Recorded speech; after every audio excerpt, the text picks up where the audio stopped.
Welcome back to the Apology Podcast. I'm Jesse Pearson, the founder and editor of Apology Magazine. Today's guest is the writer Hamilton Morris. I've known Hamilton since 2008 or so.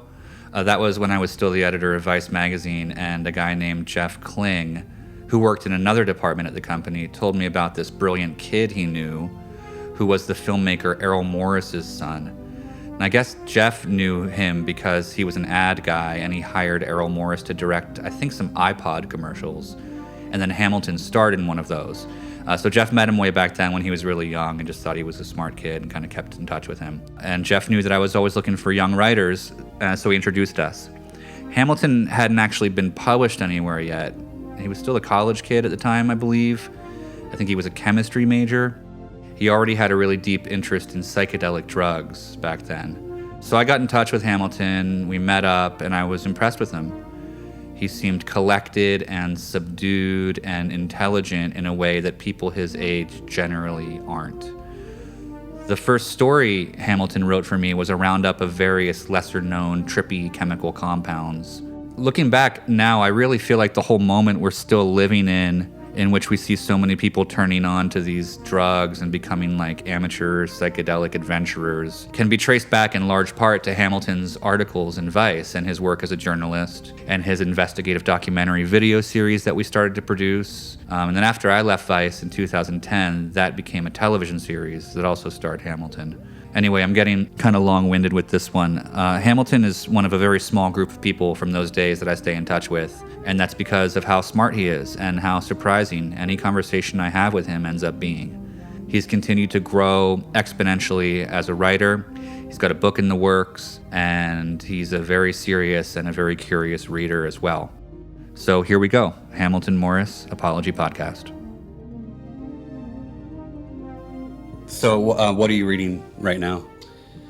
Right now, because I'm in the middle of writing an article, I've been doing a lot of reading that immediately pertains to the subject and just trying to do research. There's a book that just came out called The Peyote Effect, and it's some UC academic press. I think the author's name is Alexander Dawson, and it's a very informational book about the history of peyote in the United States and Mexico. And it's actually maybe the best book I've ever read about peyote, and I do a lot of peyote reading. Yeah. And then I've also been reading this sort of oral history of the Native American church as well.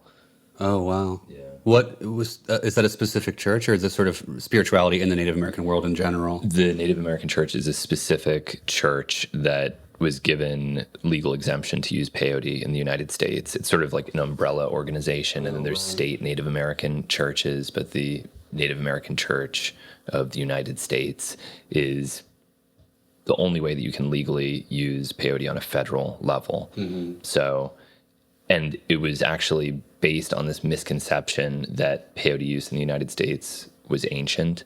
So a lot of these traditions are really new, and that's kind of what's cool about it. It's almost more like voodoo or something, where people are kind of figuring it out as they go along, and there's no central text that's being referred to, and there's no dogma necessarily. Some of it's Christian, some of it isn't, and it's pretty fascinating, I think. When you say new, when do you mean in terms of the origin? Well, peyote use is considered ancient. It goes back at least a couple thousand years, maybe 4,000 years, depending on how you start dating it from whatever archaeological evidence. But the Native American Church wasn't established until 1918. So it goes back about 100 years. And when you go outside of the native range of the peyote cactus, which is only in Texas, and start moving north, a lot of these traditions are far less than 100 years old. So it's a pretty interesting history, because it's also a history of the way this cactus has been subject to all these different sort of lies throughout its history in the United States, because it is a valuable tool that people have used religiously, but because it's been illegal, people have had to concoct all these bizarre explanations for why their worship of the cactus is valid.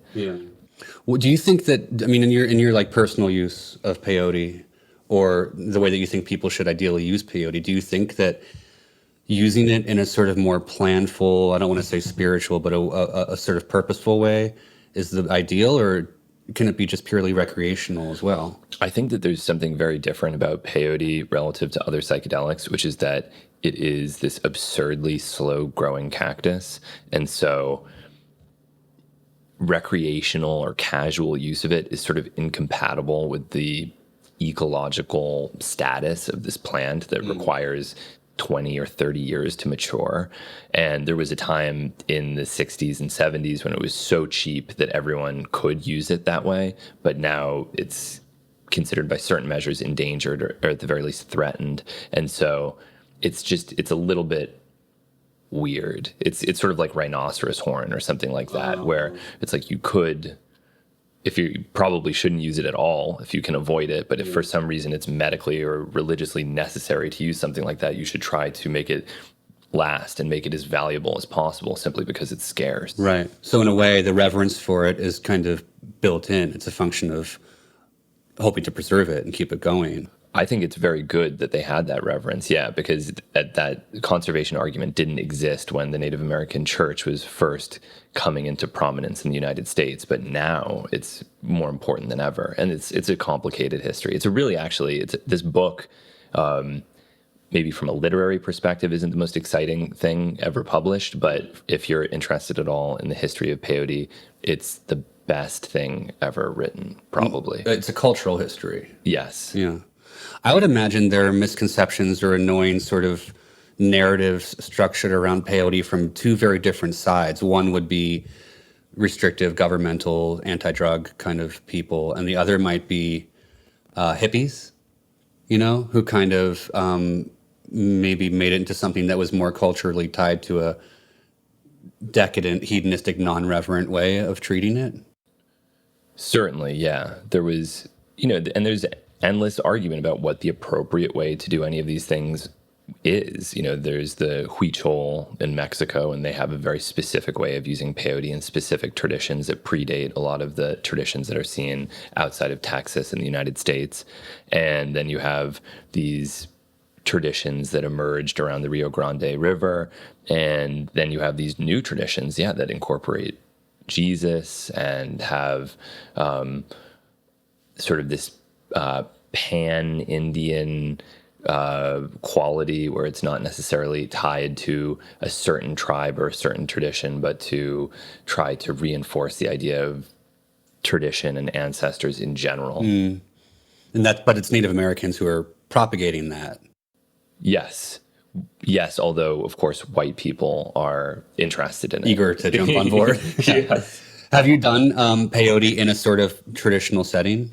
I have, but even the idea of tradition in these situations is a little bit complicated because there's endless debates about what constitutes an authentic peyote ceremony. So I did it with a Native American shaman who called himself a roadman, and a lot of people contacted me and said, well, he might be Native American, but he's not Native American enough. He's more Mexican than he is Native American, and that doesn't count. And he may have this or that connection to the Lakota, but it's not a substantial enough connection. And he may have done it this way, but it wasn't the way that I do it, and thus it's not valid. And so people, or he charges money for ceremonies, which is sometimes considered a sort of desecration. It's crass. Yeah. Yeah, I spent a little time with Blackfeet Indian people in Montana for an article, an issue-length article. And this thing kept coming up around the idea of blood quorum. Are you Indian enough, and how much can you trace it? And if you don't have enough of the blood that's traceable, how much of a right do you have to speak publicly as an Indian, right? And also, I should say, maybe you've experienced this too, just for any listeners who might have an issue with the word Indian, all the Indians that I've known and met have used that word and said that that's the word they prefer to use themselves. All the Blackfeet people I knew. Yeah, I actually lived on the Navajo reservation for the better part of a year when I was a child. Wow. And I would agree with that. But let's hold on. We got to stop there for a second. Why were you living on Navajo? Where was it, in Arizona or? Yeah, in Tuba City, Arizona. My dad was making this adaptation of a Tony Hillerman novel called The Dark Wind. I've actually never seen the movie that he made about this, but I believe that it was extremely unsuccessful. I've never even heard of that one. Yeah, it's not. It's a narrative film. It stars Lou Diamond Phillips. Wow. I didn't even know your dad ever made narrative work. Yeah, it was produced by Robert Redford, and it was this sort of disastrous moment where he thought it was the end of his career, and it was, there was a lot of justified hostility against white people who lived on the reservation, and I was in daycare in these groups where I was the only white person among Hopi and Native American children, and there were fights, and it was a very, and I had to take flea baths at night because there was hantavirus. There were so. Not to say that gives me any real insight into anything, but it was of course. And I'm not saying my 1 week on a reservation gives me any insight. I'm just saying in my anecdotal observation and my interactions, I've found that language is given more power by people outside of the tribes than inside the tribes. That particular word, Indian. Anyway, tangent, I guess. Yes. So tell me a little bit about, and I don't want to stay on peyote forever because I think, when getting a chance to talk to you. Sure. People always want to talk to you about drugs. So I don't want to spend too much time on that, but my curiosity is piqued. Yeah. Can you tell me just a little bit about what was it a ceremony or the process of taking it with this shaman was for you? How did it work? Well, I felt a lot of different conflicting emotions about it because part of me, I've cultivated a lot of non-controlled species in the genus Lophophora, which is the same genus that peyote grows in. There's other peyote-like cacti that can be legally cultivated. And so I have this deep appreciation for how slow growing they are and never considered consuming any of them. So just even the cutting of the cactus for me was something that was very... It almost felt like, killing an animal or eating a pet dog or something like that, where there was something a little bit shocking about that moment where it was time to actually remove this ancient cactus from the soil. Although this was being artificially cultivated by this shaman, it wasn't coming from Rio Grande, Texas, where most of the peyote exists in the wild. And on top of that, there was this sort of paranoia. There are certain offshoots of the Native American church that will allow white people to become members. So I had joined one of these, and there's a whole crazy history of those as well. So I had joined one of these, it's called the ONAC, and the Oklevueha Native American Church. And they send you this membership card that says you now have the legal right to possess peyote and psilocybin-containing mushrooms and cannabis and DMT and salvia. And, you're looking at it and thinking... Would that hold up if you show it to a Fed? There's no way. There's absolutely... So what even is this? Is this just a scam? Is this a dangerous scam? Or is there any legal weight to this card? And then the shaman is saying the same thing, but that, this is fine. The local police know that he does this. It's no big deal. But there is a certain paranoia because it's such a big ceremony in a teepee, but it was also done in a suburb in Texas. Yeah.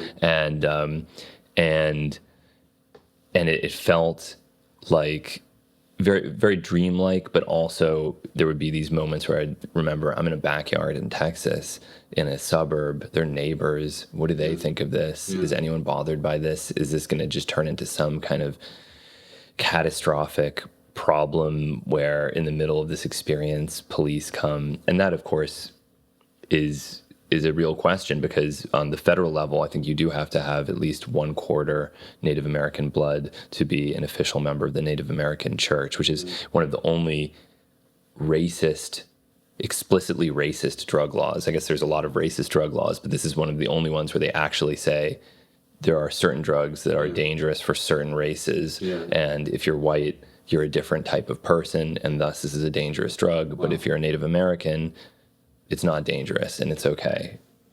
I guess there are a lot of racist drug enforcement practices. But yes, well, of course, yeah, and the powder, crack discrepancy in sentencing and things like that. There's time. This is the only one that I'm aware of where there's actually explicitly a provision for a certain race to use a drug that is otherwise classified as addictive and dangerous. Yeah, yeah. Which, of course, it isn't. Not peyote.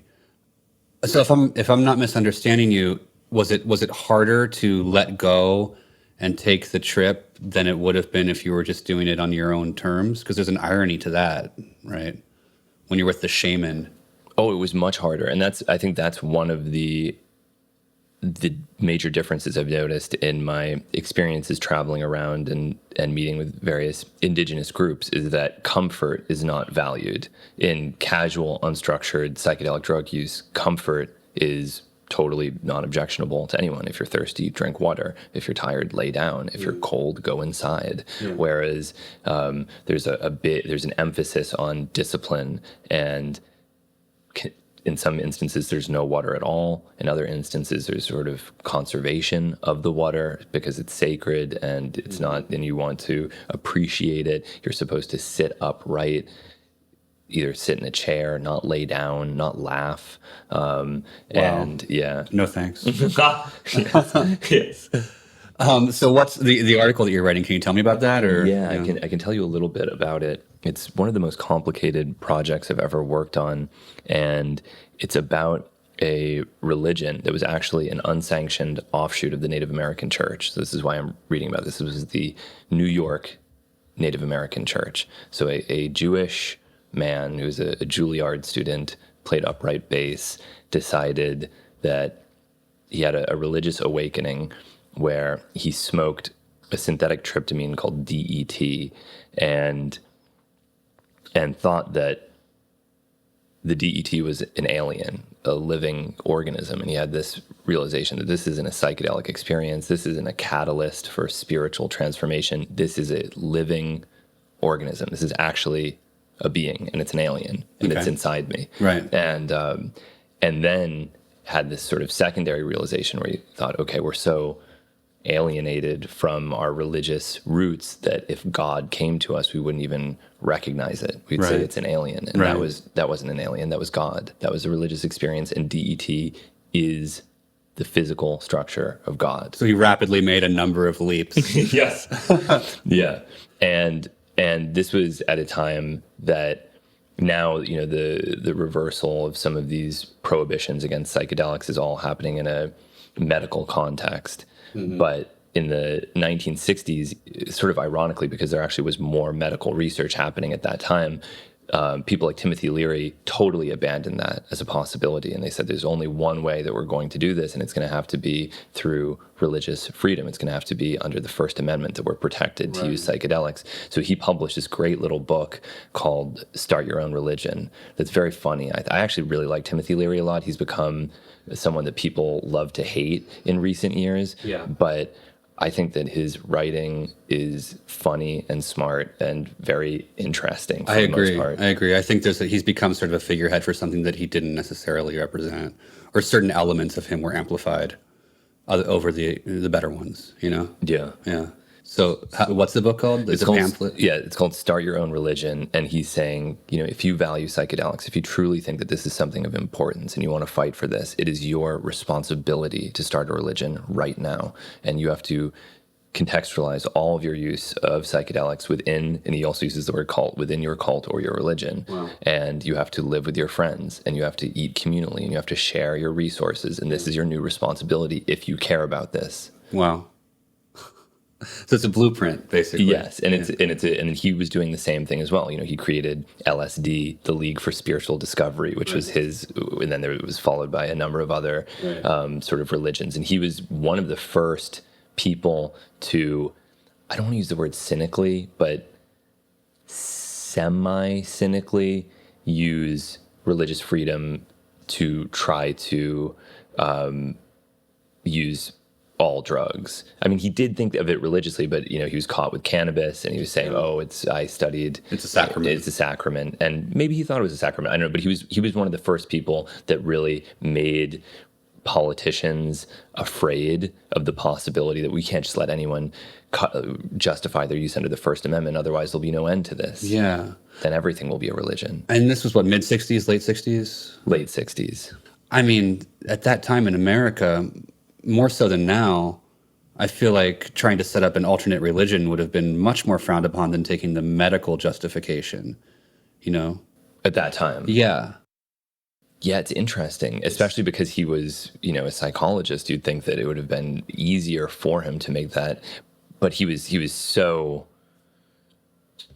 enchanted. He really believed this, right? I think it wasn't just a cynical way. I think he also believed that the medical establishment would somehow be so mirthless and sterile in their work with these things that it would prevent people from actually using them in any meaningful way, which he may have been right about. I think a lot of people also at that time were caught up in the fact that this feeling that feelings are not facts, as they teach us in AA, this feeling that this cultural revolution that was happening around drug use and freedom and free love was going to be something that was going to take and stick permanently, right? That it was here to stay. Right. And the 70s weren't going to come along and annihilate all of it with cocaine and new kinds of restrictions, morally. Right. So this group started the Native American Church of New York, and at that time, in a pre-internet era, you could say something like that, and if the NYPD came by and they said, "Hey, what is this?" You say, "It's the Native American Church of New York. We're legally exempt, and that's that, and we're Native American, or maybe we're not Native American, but we're sanctioned by the Native American Church, so that's what we're doing." Yeah. And he was giving peyote to a lot of runaways and a lot of really young people. Oh, wow. And then one of their mothers found the peyote. He got arrested. And so it's sort of a story. That's just the very beginning of the story, but it's about how this arrest caused this massive chain reaction of weird religious justification for psychedelic drug use. And if they'd just been allowed to use peyote in the first place, all of these sort of horrible things might not have happened. Yeah. There is that cliche around psychedelics that they make you either see God or believe you're Jesus or something like that. Certainly. Have you had experiences like that? No, and I think not only have I not had many experiences like that, I almost discourage people from seeking out experiences like that, because I think that when psychedelics are at their best, it's when they're delivering you these simple, practical messages that are like, stand up straight and eat healthy food and don't use drugs in a self-destructive manner and be loving to the people around you, and one day your parents will be dead, so be really nice to them. Right. Things like that. Epiphanies, classic epiphany sort of things. But not, the secrets of the universe. Not mystical epiphanies. Not God, not anything of that nature. Just be a good person as much as you possibly can. Let's talk about like your earliest memories of reading or books, What do you remember about the way that, say, your family or, your childhood home, how were books seen? How did your family treat books? My dad is a sort of bibliophile, not even necessarily in the way I'm also a bibliophile and a compulsive book buyer. I probably spend more money on books than anything else. They're pretty much the only physical objects that I buy. But I also like rare books and kind of fetishize first editions and things like that. He's not that type. He seems to just love books. He has tens of thousands of books, enormous piles of books everywhere. And he was raised primarily by a single mother and didn't have money when he was growing up. And he would always say, all he wanted was to have enough money to buy any book that he wanted. And so he had books absolutely everywhere. And when I was young, I think some of my first experiences outside of these sorts of very basic books that you read in, kindergarten or first grade, I was very enchanted by the Weekly World News. And I sort of kind of learned to read from that tabloid. Can you, I know what you mean. Can you, for our listeners who might not be familiar with it? Yes. Describe it. It's funny because fake news is such a menacing idea in the 21st century, but there was a time in the 90s when there was a supermarket tabloid called the Weekly World News, which was fake news, and that was the only thing that it was. And this was also at the time that Photoshop was first emerging, and so it was sort of a combination of this early use of Photoshop to create these crude images where to create some facade of believability, where it would, evidence shows that Bill Clinton has had a meeting with an alien, and it would show Bill Clinton shaking hands with an alien. And, or of course, the most famous story they had was Bat Boy found in cave. Right. And there was a whole saga. Iconic image of this bat child. Yes. Yeah. So there was Bat Boy, and there was, there would be mermaids discovered and various Loch Ness monster type creatures and people, and the world's fattest woman, and so it was all very sensational and very funny and very interesting. And because it was like a newspaper, it almost had this tinge of, but could it be real? Yes, for sure. Yeah, I always thought of it as a kind of like an heir to what P.T. Barnum was at one point for culture. It was kind of like where the freak show went in a way, Yeah. The sensational, monstrous characters. And I loved all of that as well. And it was a good time for all of that sort of writing. And then of course there was, there were some early books that I really loved. There was this book that I was obsessed with as a child called Man After Man, written by this guy Dougal Dixon, and he wrote another book called Afterman, and it was this sort of speculative science fiction about how human beings will evolve in the next 100 million years.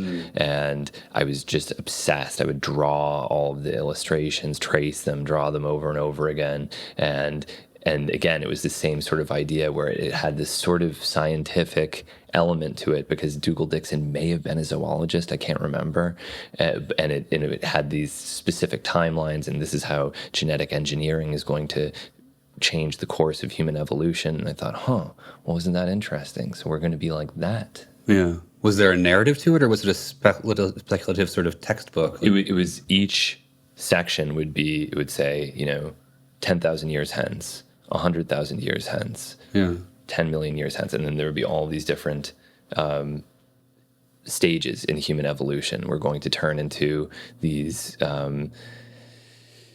hive creatures, or we're going to turn into these robot hybrids, and then we're going to have special humans that are bred just for food. That's going to happen. Yes. Do you go back and look at this book ever? I have, yeah. You have a copy now that you own? I do, yeah. And he wrote another one about animals that was called Afterman. And yeah, I contacted him as an adult and told him how much his book influenced me as a child. He was very nice about it. But that was, those were the things that I think I was really obsessed with, were a lot of these sorts of science fiction type stories. I was also very interested in Roald Dahl, as most children were. And loved that story, Royal Jelly, and would beg my parents to buy me Royal Jelly because I thought that it had some kind of transformative powers. What happens in Royal Jelly? I don't know if I remember that. I haven't read it since I was a child, but as I recall, its parents are feeding an infant Royal Jelly, and it's slowly turning into a bee. Oh, that's great. Was it illustrated by him too? I don't think so. I remember I got a hold of Roald Dahl's adult fairy tales. Did you ever read those? Of course, yeah. This is one of those. Oh, it is one of those. Yeah. Okay, I that was a book that I kind of hid from my parents. I loved it. Yeah, and that had illustrations by him that were really kind of disturbing. Yeah. It's funny how these books that are big for us when we're kids become kind of they have a real almost totemic power as you become an adult. There's this paperback edition of Dracula that my mom had, that I recently found a new copy of, and I've had it around my adult home now, and I'll see it out of the corner of my eye, and I'm almost transported back. And this is the Bram Stoker my Dracula? childhood. Bram Stoker's Dracula, yeah. Which I think is a terrible book. It's a very bad book. It's amazing that book is as influential as it was. It's influential, because I think immediately people started sort of writing fan fiction and publishing that. Yeah. So the vampire itself became a thing. I feel like Dracula is a book that you could read and use as an example of how not to write a good story, where the entire story is building up to catching and killing Dracula, and then the catching and killing of Dracula occupies one paragraph. Yeah. And then it's done. Yeah. Dracula has a big kind of place in my life because My grandmother was Transylvanian. Oh, wow. And she gave me her first edition copy. I have it somewhere here. I'll show it to you. So like I have this like identification with that book, but it is a very bad book. Yes. I've found that a common experience for a lot of kids is their first glimpses into adult subject matter are found on their parents' bookshelves as well. Sex and violence and things like that. Do you have any memories along those lines? Sure. I mean, I certainly remember looking at Infinite Jest when it came out as a child and thinking like, well, that's a really big book, huh? That's what you think of when I ask about sex? Infinite Jest. Or that was sort of, I suppose, like I remember even as a child thinking like, this is a book that's important to adults. This is a book that that seems to have a certain power. My parents did not have any naughty things that I remember. They didn't have any, and the things that they did have that might be considered naughty were always very open, because my dad's obsession with serial killers and things like that was always openly talked about, and so that none of the things relating to horror or death or Nazis or whatever were ever hidden from me. There wasn't an idea of those things being verboten, so they didn't have the same kind of power they might have. Right.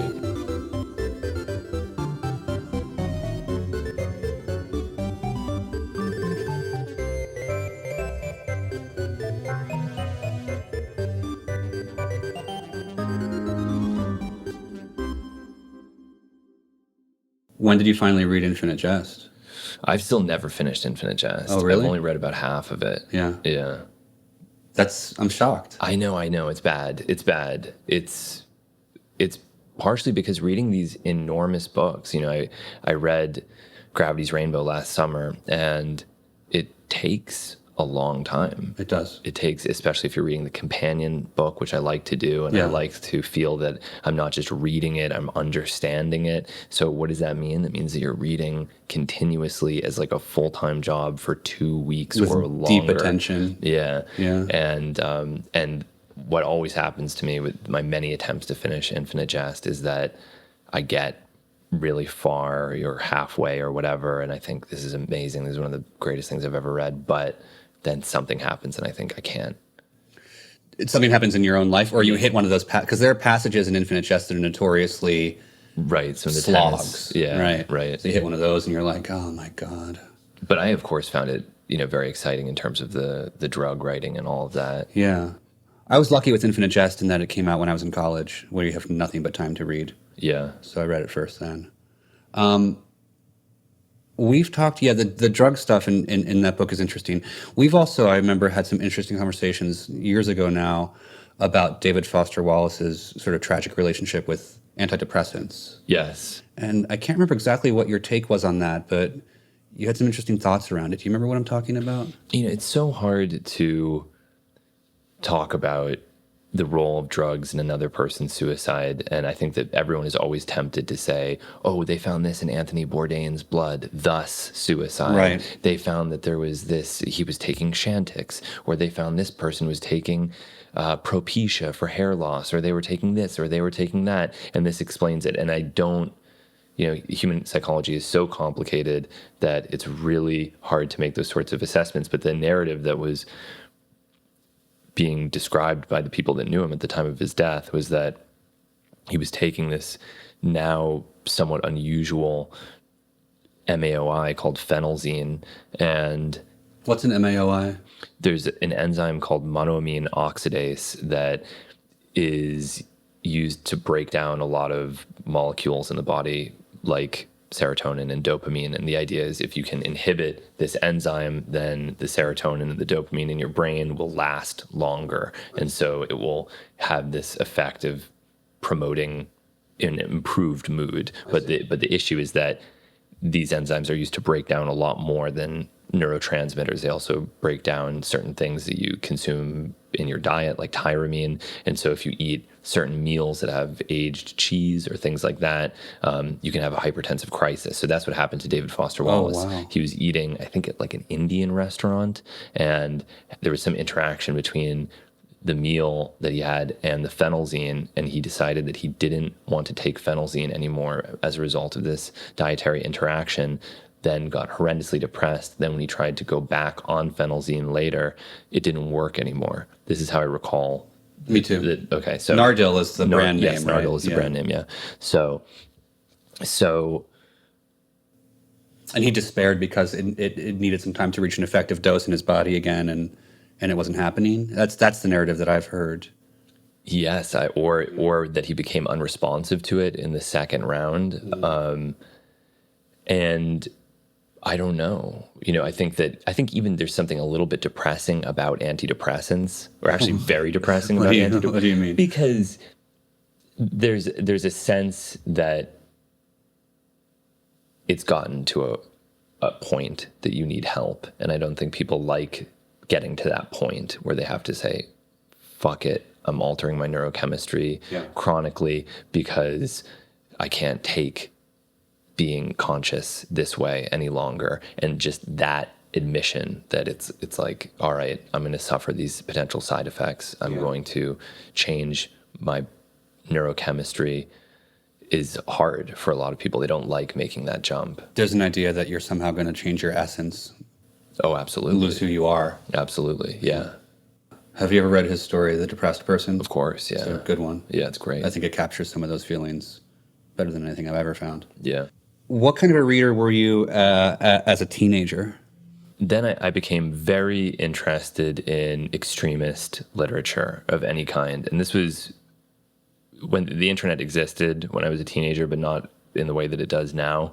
And ordering rare books on Amazon may have been possible, but I didn't have a credit card and I didn't really know how to do that. There was actually the Amok catalog, and I would go through that and sort of and long for all of these books and do whatever I could to try to find them. Tell us a little about what the Amok catalog was. It was a giant softcover catalog of extremist literature pertaining to, weird science, psychiatric history, horror, serial killers, insanity, alien abduction, all these sorts of extreme subjects that were considered taboo in one way or another, and had a lot of great stuff as well. I mean, I think I may have even, although I don't remember it, it's possible that I first learned about Alexander Shulgin and P-Call and T-Call from the Amok catalog because I know that he was in there. But so I was very interested in Abby Hoffman and Bret Easton Ellis, and was actually like obsessed with Steal This Book. I would write Steal This Book fan fiction. Abby Hoffman's Steal This Book. Yes, because I there was something about scams. I loved scams. I loved stories of people grifting, and there was something also nostalgic about it because you could read about some of these scams and Steal This Book where you'd say, go to a hardware store, get a number 7 brass washer, and it's the same weight as a quarter, and you can use this in a payphone or a newspaper machine or something like that. And I'd think, wow, okay. So did you try any of these things? Of course. I tried many of them. And which of them worked? I remember going to a hardware store, and the washer that he recommended cost like 26 cents or something like that, and thinking, well, wait a second. Yeah. This isn't much of a deal. I'm going to lose a penny. But I'll try it anyway. Then it didn't work in anything but newspaper machines. And then I thought, all right, I'm not going to... First of all, it's not cheaper than a quarter. Also, I don't want to even attempt to scam for newspapers at this point in my life. Right. But I remember, even though I grew up in Cambridge, it wasn't like it is in Brooklyn now, where you have all these small bookstores that specialize in rare, interesting books. Like I would mostly go to Barnes and Noble, and or I guess it was called the Coop, and I remember going and saying, do you have this Abby Hoffman book? Do you have Revolution for the Hell of It? And they'd say, no. And I'd say, oh, do you have Fuck the System? And they'd say, no, we don't have that. And would they order them for you, or there's just no way? These books were also, this is when a book being out of print really mattered. That was a dead end. Yeah. In a lot of ways. Yeah. So I would just, look for anything that I could find. I was also obsessed with lock picking. I was obsessed with kind of all of this, taught myself to pick all kinds of locks, and loved this idea of secret, forbidden knowledge that, again, was typically found in books because the internet hadn't quite developed in the way that it has now. So it really did feel like, oh, if you want to learn about disguises, or if you want to learn about how to pick locks, or if you want to learn about how these different weird scams work, you have to find the appropriate book that will tell you about it. Or explosives. I was a pyromaniac, and I was very interested, of course, in anything pertaining to the chemistry of fireworks and explosives. I still remember going to the local library and when I was a kid in New Jersey and getting them to order the Anarchist Cookbook for me. Right. And they did. Did you use the library at all?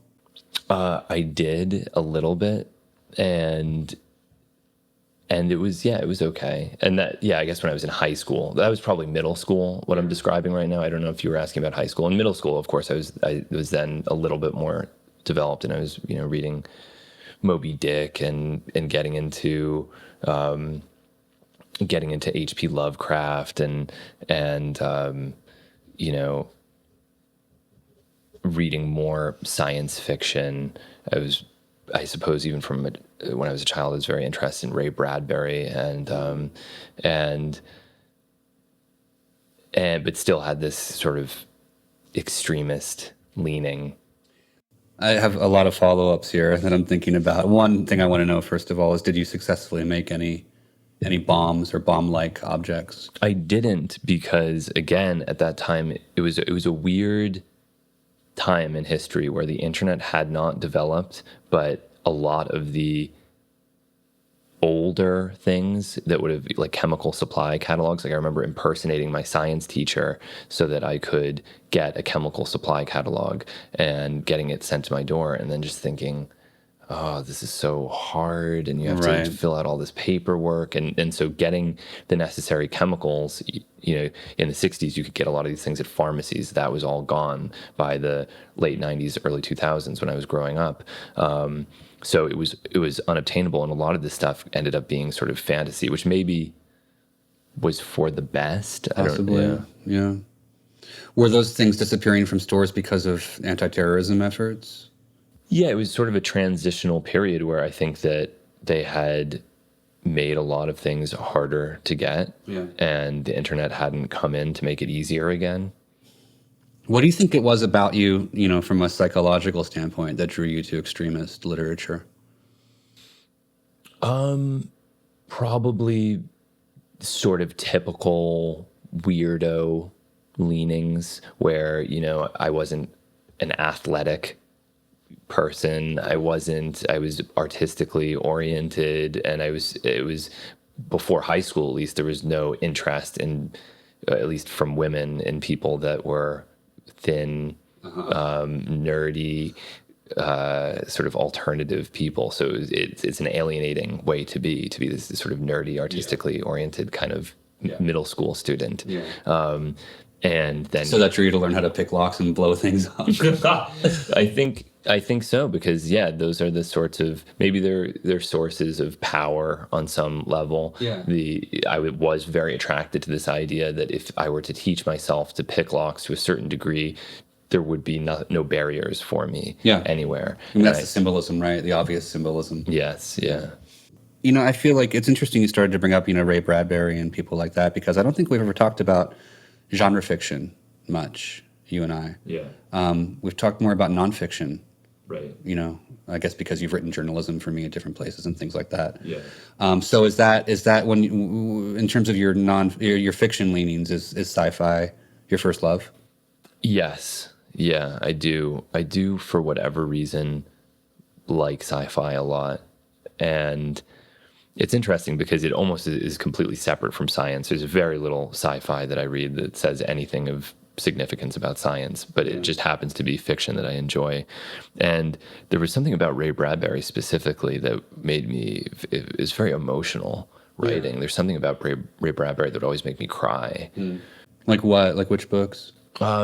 He has this story, it's called like The Rain on Venus or something like that, that is about these people that are trapped on a very rainy version of Venus that actually, of course, bears no resemblance to actual Venus. Right. And they're hunting for this warm sun dome that will dry them off and but going insane, and it's not clear whether they're hallucinating the sun dome in the distance or if it's real, and they're slowly dying and being consumed by the vegetation on Venus. And there's something very sad about a lot of his writing, or Million Year Picnic, where these people are, leaving Earth behind. There's something very tragic about so many of his stories, the short stories. Yeah.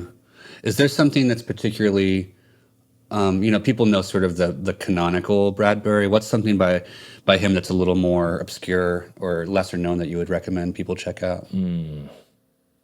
I mean, Million Year Picnic is a great one. There's also that story that I think the movie Gravity ripped off. I can't remember the name of it, but it's another story about a astronaut in space who's slowly being torn apart by asteroids or something like that. Wow.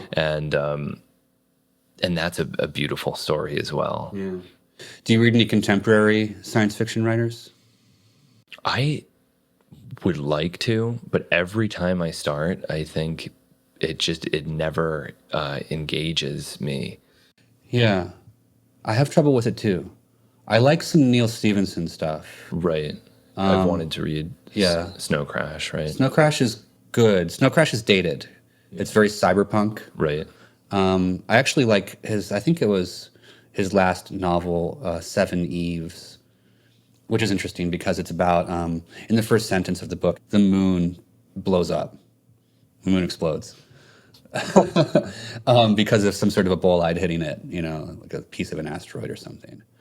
And then it's treated very realistically from then on. What would happen if the moon were to explode? The pieces start to collide, exponential growth gets hit, and a white cloud of debris sets the Earth's atmosphere on fire, and all life on Earth dies. So they send people up into an international space station to have like a saving remnant of Earth. Humanity, the small amount of people are able to continue humanity. And then it's kind of interesting because actually, when you were talking about Man After Man, I was reminded of this. At some point, you turn the page and it says 5,000 years later. And it's these different sort of special varieties of humans that have developed based on the last 7 people that were left. Oh, wow. I'm spoiling this shit out of this book right now, but it's an interesting book. But yeah, sci-fi is difficult. I find that sci-fi and fantasy both now, I have trouble finding contemporary stuff that I like. And every now and then I remember thinking, well, if Philip K. Dick won these Hugo and Nebula awards, then I should see who won the Hugo Award in 2017. How was that book? Yeah. And then it's typically not something that I want to finish. I've done the exact same thing. Yeah. Have you read much Philip K. Dick? I read a lot of Philip K. Dick. What do you think about him? I think that, overrated, underrated, misunderstood. Definitely not overrated, in my opinion. Okay. I'm one of those people that really likes Philip K. Dick a lot. I mean, there was a period where I was obsessed with Philip K. Dick, and I know that there was also a period where it seems like everyone was obsessed with him, and people started to think that he was overrated. And I remember meeting someone, they were saying, "Oh, I'm so over Philip K. Dick. It's time for people to start caring about Stephen King." And it's like apples and oranges to the max. Yeah. And I've read a decent bit of Stephen King, and there's no comparison. No. And Philip K. Dick wrote what I think is the best book ever written about drugs, period. I think A Scanner Darkly is a masterpiece. And because of the film, people don't typically talk about A Scanner Darkly, or I think that people might have this idea that it's bad because of the film, but A Scanner Darkly was Philip K. Dick's favorite Philip K. Dick book, and it's certainly mine. I think what makes it the best book about drugs? Because I think that there's a tendency to see drugs in these polarizing ways, that they're horrible poisons or that they're amazing tools, and there's very few books that provide a nuanced understanding of the way drugs exist in society for both users and law enforcement. And A Scanner Darkly is one of the only books that I feel captures the tragedy, where it's sort of this horrible mess for everyone involved, but it's not because the drugs are bad necessarily. It's because the world is complicated. And it's such an amazing piece of writing. I mean, it's really, that is something that also made me cry. I remember very dramatically reading the last page of A Scanner Darkly and just shedding a tear, thinking, this is really, he really hit the nail on the head. He did it. He wrote the best thing that's ever been written about drugs. His language is really beautiful on a line-by-line level, too. Yeah. Often. So the movie is a no-go zone for you? Well, what's so interesting about the movie is that it's a very true adaptation of the book. And most of the dialogue in the movie is taken directly out of the book. The movie is the story of the book, and yet the movie is not good at all. Mm-hmm. Where do you think it failed? It's been a little while since I've seen the movie, and I don't know what went wrong, but there are stories that can only exist in writing in a certain way. You know, someone could, I'm sure, do a very true adaptation of Infinite Jest. It would be very difficult, or Gravity's Rainbow, again, very difficult. Yeah. But it wouldn't be, I would be surprised if it were anywhere as good as the book. Yeah, yeah. I think Philip K. Dick is, I think he's one of those figures that's a little bit like what we were saying about Timothy Leary. I think there's a sort of surface conception of what he represents, and you forget what the actual depth of the work is like. The proverbial you forgets. We don't forget that. Yeah. But it's like Philip K. Dick is that crazy guy who wore a tinfoil hat. You know what I mean? Right. Just, like Leary is the guy who told everyone to drop acid, and that's kind of as deep as it goes. Right. But there's so much, there's infinitely more than that. Yeah. Yeah. So what's some Philip K. Dick that is lesser known that you would say people should check out if they've read the kind of big ones? For the most part, Ubik is obviously fantastic. I haven't read Ubik. That's kind of about a godlike entity or something, right? And also about advertising. Oh, really? Yeah. Okay. Yeah. And, but yes, it's about a godlike aerosol product called Ubik and it's also about this liminal state between life and death and a lot of things. It's been a little while since I've read it. It's one that's worth reading. Three Stigmata of Palmer Eldritch is another. That's one of those books, sort of like Gravity's Rainbow, where as I was reading it, I thought, has anyone ever read this before? This is so complicated. Yeah. This is so absurdly complicated that I'm amazed that this even exists. And what do other people think of this absurdly complicated, almost it's just ridiculous how complicated the endless reversals between every type of reality bending that is conceivable. It's a dream within a hallucination, within a dream of a hallucination that's actually the moment before death. It's actually a computer's version of the simulation of a hallucination or whatever. It just goes through those sorts of reversals in every imaginable direction. But it somehow still manages to have like an emotional resonance on a line-by-line basis for me. That book does. Yeah. I feel an authentic emotional feeling behind it. Whereas there are some books that are known for being difficult that to me feel just like showing off or exercises. Like I think of like J.R. by William Gaddis, for example. Which I haven't read. There are people who get a lot out of it, I think, but to me it's just too much. Yeah. It's a technical feat for sure. Right. And Flow My Tears, the policeman said, is fantastic. Yeah. I really like everything of his that I've read, and the things that I haven't liked, I haven't finished. So, there have been a few of those earlier ones that are the sort of more pulpy things. Yeah, that they weren't as good, and so I didn't really concern myself with them. Have you ever tried to or thought about trying to write fiction yourself? Yes, I have, and it's a fun thing, but I suppose I'm so drawn to nonfiction, and I love investigation so much and there's so many stories that I want to tell, and the stories that I tell are typically ones that haven't been told previously in any substantial way. That you tell in your journalism. Yeah, that it makes me feel like there is an element of not invention, but the discovery makes it feel new to me. And so, and I sometimes feel this responsibility with nonfiction where I think, well, I have this, for whatever reason, I've been obsessed enough with chemistry for long enough that I can tell these stories about chemistry that no one, or few, actually lots of people could, but few people want to. And so this is a chance for me to tell this story that otherwise will probably never be told. Right. And there's a value to what you're doing because you're telling these stories in a way that people who are not chemists can get a window into that world and understand them too. Yeah. Right. When did was your obsession with chemistry, is that traceable back to this sort of extremist literature stuff as a teen? Yes, loosely, but the real obsession didn't start until I became aware of this chemist Alexander Shulgin, Right. and then his work was so inspiring to me that I just became, started working in a lab, started doing a lot of synthesis, and really most of the reading I do now is scientific literature, which is its own kind of Poetry? its own. Again, there's something I've always loved about reading things that other people may not have read previously, or other people may not have thought carefully about previously. I love unpublished manuscripts. I love this sensation of discovery. Yeah. You've done a lot of work around Shulgin. Can you just give anybody who might not know him just a very brief bio? Yeah, the very brief bio is that he was an organic chemist who is considered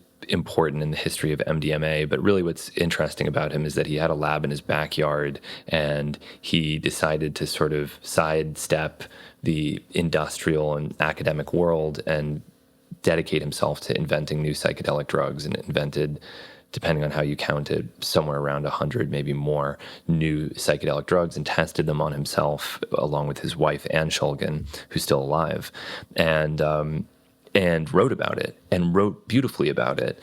And his writing about chemistry and pharmacology, although it's typically not considered necessarily to be of conventional literary value, I think it's some of the best, if not the best, science writing that's ever been published.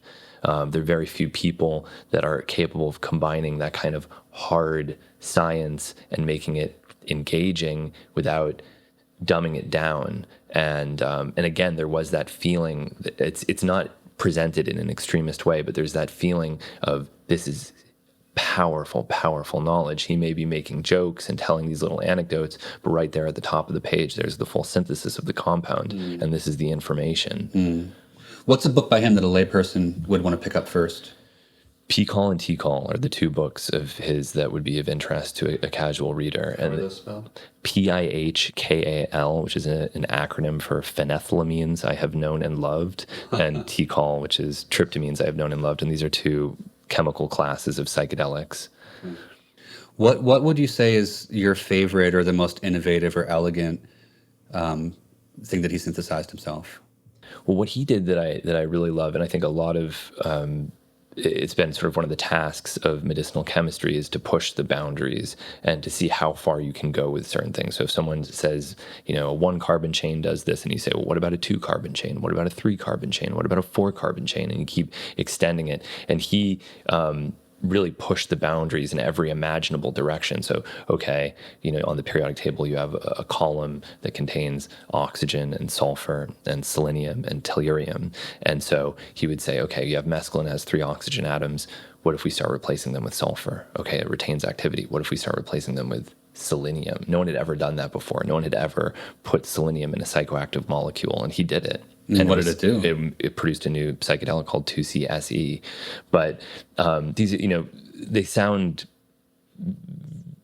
weird, but the fact that he was so curious, that he wasn't guided necessarily by, this is what the structure of the serotonin 2A receptor is, and we've got to create this sort of substituent for this hydrophobic binding region or something like that. He was sort of just playing, experimenting, seeing how you could modify things, and that exploration was so valuable and fascinating and very inspiring. Yeah. Does the sort of establishment of the world of chemistry see him as an iconoclast or as a wacko? I think that his reputation has gone through several transformations. At the beginning, when he first started out, he was working at a pharmaceutical company. He was teaching at Berkeley. He was part of the establishment. And that was a time when you could publish self-experiments with psychoactive drugs in medical and scientific journals. That then changed in the 1980s. It became totally taboo. Now there's a new cultural shift where it's being recognized that self-experimentation is not only a valid, but in some instance, a valid method of experimentation. In some instances, it's the only way to figure things out. Yeah.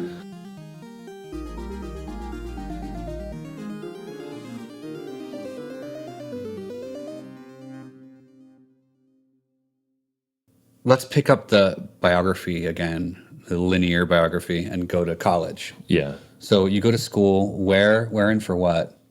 I go to the University of Chicago. I'm interested in neuroscience more than chemistry at that time. And that was sort of an interesting time also. Around 2006 was when I was a freshman, where there was a kind of this growing obsession with pop neuroscience. Like Oliver Sacks.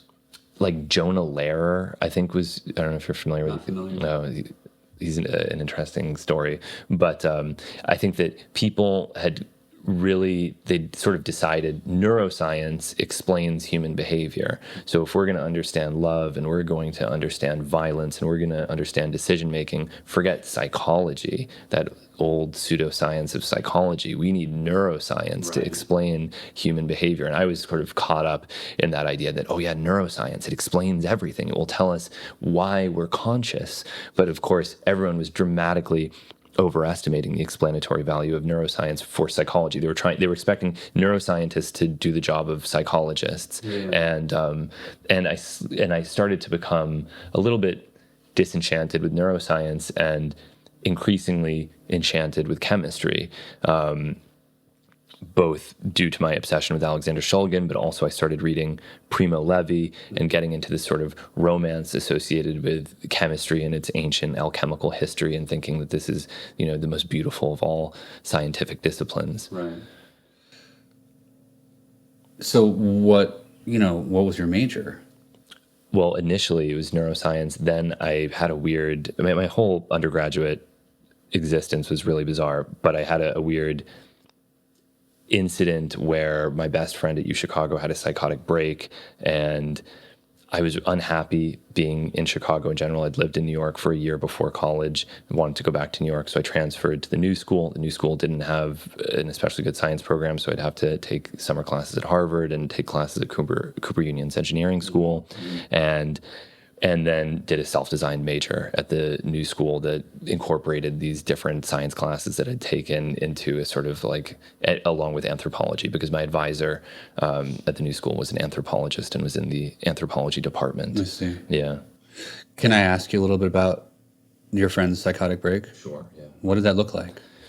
It's a bit of a long story, but he was a brilliant person. When I went to UChicago has this reputation of being where fun goes to die. That's the thing that people say about it. That's the catch line. Okay. And I thought, good.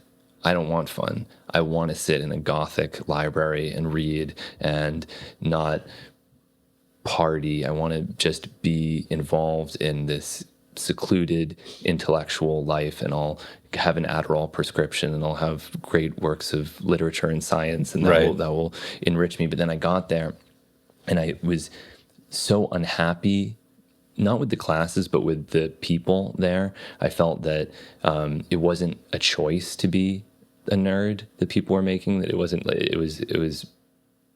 the only thing that people could be, and that people were very culturally unaware. And this friend of mine was he had been in a band. He was culturally aware. He had seen films that weren't The Big Lebowski, and I thought, okay, this guy is really interesting. And he was also very interested in psychedelic drugs, which I was becoming very obsessed with, and he was very much my equal. Now I've been studying this so much that it's a little bit hard for me to think back to a time when my knowledge of the subject was more casual, but we both were obsessed and we both knew the same amount about psychedelics. And he had ordered a chemical that's a derivative of psilocin, the chemical in psilocybin containing mushrooms that is metabolized into psilocin when you ingest it. And we were on a break in Times Square, or his friend had an apartment in Chelsea. We both took 22 milligrams of this psilocin derivative, psilocin prodrug, and I felt it within 15 minutes. He didn't feel it at all. He was a little bit bigger than me, and he was sort of frustrated by my enjoyment of the experience because he wasn't feeling it at all. And he said, "Okay, I'm going to weigh out another 22 milligrams. I'm going to put it in my pocket and keep it with me in case I want to take more later." And so I said, "Okay, yeah, Sure. Yeah. So we leave the apartment and we're walking to Times Square, and he had a congenital heart defect that would sometimes come up in these psychedelic experiences, where it was a source of fear when he would take various drugs. And he was actually much more reckless with drugs than me. I remember this was before ayahuasca was a thing. I had actually not even heard of ayahuasca really myself. And I remember going into his dorm room and he was making ayahuasca in the kitchen. And I said, "Oh, wow, you're making that here? Wow, okay." Yeah. And he said, "Yeah, I'm going to take it and we can go to a party." And I said, "Okay." And he's like, "Do you want some ayahuasca? You have visions of having sex with aliens when you drink it." And I thought, well, you should take it first, and then maybe I'll try it later. Yeah. And I remember, we're on the way to the party, and he was vomiting through his nose, walking down the street in Chicago, and all this stuff. And so he was very extreme in his use, and he also liked opiates in a way that I was very cautious. Yeah. So that was also a time when you could order dried poppy pods on the internet very easily. Mm-hmm. So he was making poppy pod tea periodically, and I remember there was a little bit of tension between us where I was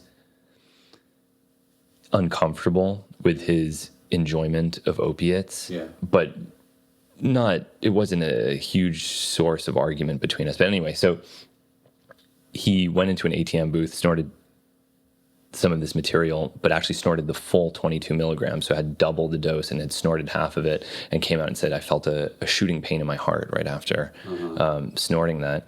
And I said, "Oh, well, you're probably okay, but be careful." And we kept walking. We went into the basement of a Sparrow in Times Square, and we started. And he was saying, I'm gonna drop out of Chicago, or I don't want to go back. It's not a good place. Yeah. And I was saying, well, you just don't.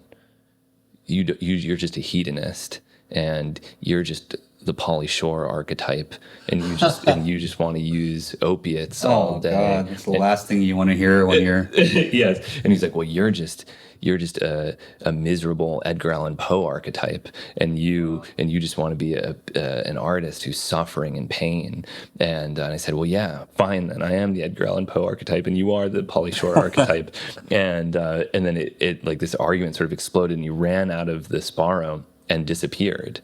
And this was before smartphones or anything like that, so I was sort of lost in the psychedelic experience in Times Square by myself, thinking that my best friend at the time may have died, which was difficult for me, but he was going through something much more difficult. He was having a psychotic break, and he'd grabbed a cop and had said, "I'm dying, call an ambulance." They'd sent him to Bellevue or wherever. And then from there, it's a long story. I'm still actually friends with him. I talked to him 2 days ago, but he became schizophrenic. So his life was permanently, radically altered by this experience? Yes. Yeah. What's his life like now? He lives with his parents. He is psychotic, but I don't blame the psychedelic for this. This is something, when I talk about this, it's a little bit hard because it sounds so obvious that the psychedelic must have caused what happened to him. But that was, the same age that people typically have psychotic breaks. Yeah. And there were, even though for the most part he did not have these sorts of indications that you typically see in the prodromal period before a psychotic break, he wasn't withdrawn or anything like that. There were tiny indications that had begun to emerge. Like what? Well, actually, right before this episode happened, he was supposed to come and stay with me and my girlfriend at the time at my parents' house, and like right before coming, he said, I'm not coming anymore. And I found this group of friends in New Jersey, and they're really honest people. And I remember thinking, is that sort of thing that manifests in a lot of there's this sort of like psychotic schizophrenic characteristic where there's a sort of moral superiority and high ground that starts to kind of come up? Yes. Yeah. Yep. There was a lot of that, a lot of talk about honesty. But yeah, so that's that story. Wow. How did that experience change you?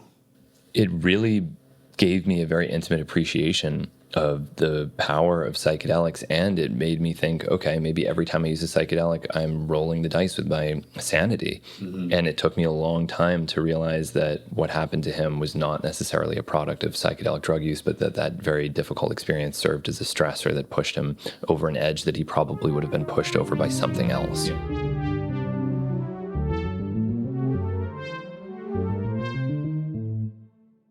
What about passages in writing that you feel capture the drug, the actual experience of being high on whatever it might be?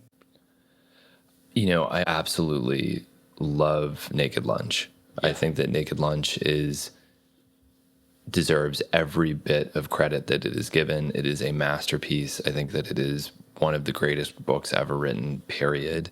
And there's different ways that people write about drugs. When David Foster Wallace writes about drugs in Infinite Jest, they're almost comedic set pieces that don't necessarily bear all that much of a resemblance to the way that the drugs are used in reality.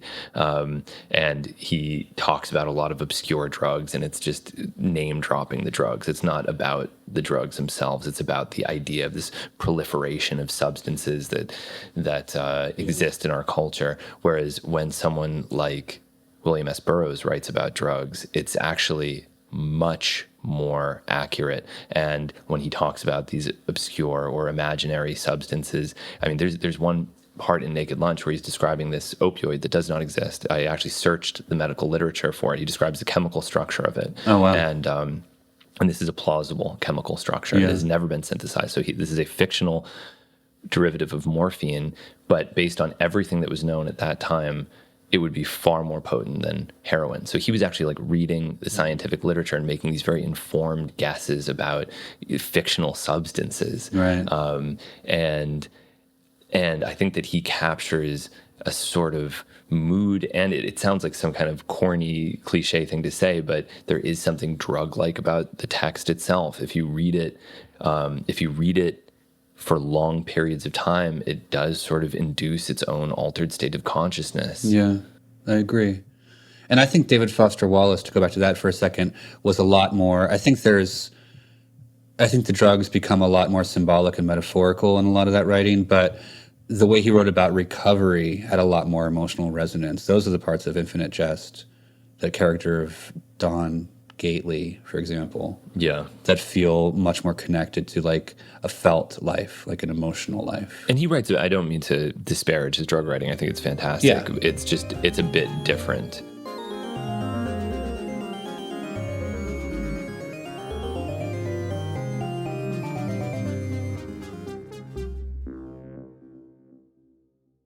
I have my own feelings about Pynchon, which I'll volunteer if you want me to, but let me first hear.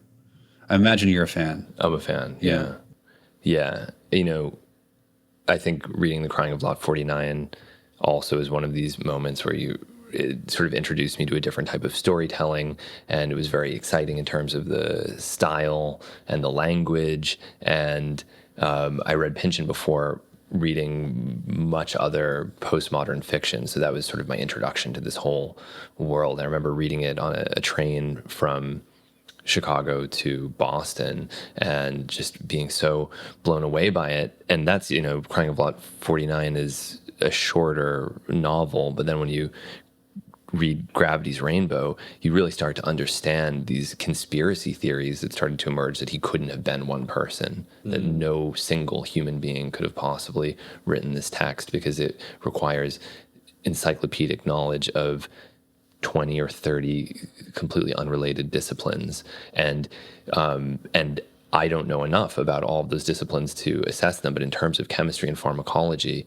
it's spot on. Yeah. And it's not this sort of cartoonish name-dropping thing that you sometimes encounter with David Foster Wallace. This is like deep understanding of the chemistry that guides all of this discussion of indole polymers and different, weird chemistry jokes that that are so obscure. Like, he's talking about this drug onurine that it induces some type of, I think it's derived from onirigen, or something that induces dreams. Okay. And they're injecting it Checherian is injecting it, and he's saying this is the thiosulfate salt of Onurian. And someone says, oh, you mean thiosulfate containing sulfur? And he says, no, thiosulfate containing God. It's like just these like bizarre chemical puns, and you think, what kind of human being was this? Who could have created this? Well, how do you think I mean, I would think maybe he could arrive at those things by maybe employing some of the practices of journalism. Maybe he befriended and interviewed chemists. I wonder. I mean, I think that he read a lot of period newspapers from England in World War II. During World War II, when he was writing it, he must have, because he certainly isn't English. And other than that, I mean, it's a really, again, maybe I don't know. I think that you're going to say that you think he's overrated or something like that. No, I don't think he's overrated. Yeah. I don't think he's overrated. I think that I personally have had trouble connecting, even though I've always wanted to. And I think the main reason for that is there's it's his sense of humor. I think that he is very funny to a lot of his biggest fans, but the humor doesn't connect for me. And that's from on a very like granular level. That's just about like the way that he names his characters distracts me. Right. There's a cleverness to it that makes me feel a sort of artificiality on the surface, and I have trouble going deeper. Right. It's almost abusive at times. It's abusive and dazzling and weird, and there were times I remember as I was working through it thinking, this is an accomplishment on par with the pyramids. This is one of the most amazing... Gravity's rainbow. Yeah, this is one of the most amazing things a human being has ever created. This is so deep and complicated and would require such impossible knowledge of so many different times and places. So it is difficult and obnoxious and impenetrable at times, but maybe there's something to be said for that. So the Gravity's Rainbow was like a bomb for you. Like really, it was huge. But what were the lasting effects of reading it? What about reading that book and loving it so much still affects your life today? I think that there are these artistic benchmarks that exist where just the fact that it's like climbing Mount Everest or something like that, where you can look to it and no matter what you're struggling with or thinking about, you think, well, that guy did that. That guy made that insane thing. And so I can probably do whatever it is that I am working on now because somehow someone was able to create that monstrosity. Its sheer existence is an inspiration. Yes. Okay. I get that, and I dig that. There's something almost jockish about that. Like that guy bench pressed this much. And to me, that's where I'm kind of talking about the emotional impact not being there for me. Right. They're very long, like Tree of Smoke by Dennis Johnson, long, baroquely structured book in many ways, but the emotional impact is there on almost every page for me. Right. I guess I need that. Right. As a reader. Right. I resist Pynchon now, and I always have, but I'd love to have a breakthrough on him. It's get the companion and just give it a shot because... Yeah, and I suppose it depends on whether or not you get off on the cleverness and get off on all of it and get off on all of the drug writing. Of course, I very much get off on it. And, and the historical impact of that where I think, oh, is this the first description of somebody robo-tripping in literature? Right. And was he the first person to talk about this in this sort of way? I mean, there is so much horrible drug writing that there's something extremely satisfying about people as brilliant as David Foster Wallace or Pynchon, really elevating them as central components of their storytelling and showing how important they are to human psychology and our societies. Because, when people think of drug writing, they think of these addiction memoirs primarily, which is sort of what the genre is characterized by. Right. Is there a sort of Pynchon, is it Pynchonian? Is there a Pynchonian worldview? Is there kind of something about his writing that has affected the way you see the world? I think an appreciation of complexity is a big thing because one of the things that I hate most about most science writing is that it's all about this horrible thing that's called science communication, which is my least favorite idea, that you have to talk about science in a special way, that you couldn't just tell people what science is. That would be impossible. You have to create metaphors. You have to say, this is like that, this is like that. And there's a tremendous dishonesty in this and something very patronizing about science communication. I absolutely hate the idea of science communication. Condescending. It's very condescending. And I like when people say, yeah, this is how complicated reality is. This is how complicated consciousness is. This is how complicated experience and love and war and all these things are. And I'm not going to try to make it any simpler than it is. Thanks for making it to the end of this episode, if you actually have. I try to keep these contained to an hour or so, but Hamilton and I got on a roll, so I let it go a bit longer. Our conversation did get me interested in giving Thomas Pynchon another try. I've definitely beat my head against the Pynchon wall to no avail a few times now in my life, but I really do want to get it. I want to understand. I want to fall in love with Pynchon, so I'm grateful to Hamilton for spurring me to give that another go. You can find Hamilton on Twitter and Instagram at Hamilton Morris, all one word. And you can find more apology stuff, including the magazine and some merch, at apologymagazine.com. You can write me with suggestions, complaints, ideas for guests, recommendations for books at hello@apologymagazine.com. This episode was recorded by me at home in Mount Washington, Los Angeles. All the music is Bach, arranged and recorded by Cyrus Garmani, and I had generous post-production help from Lars Kreslins and Justin Geller.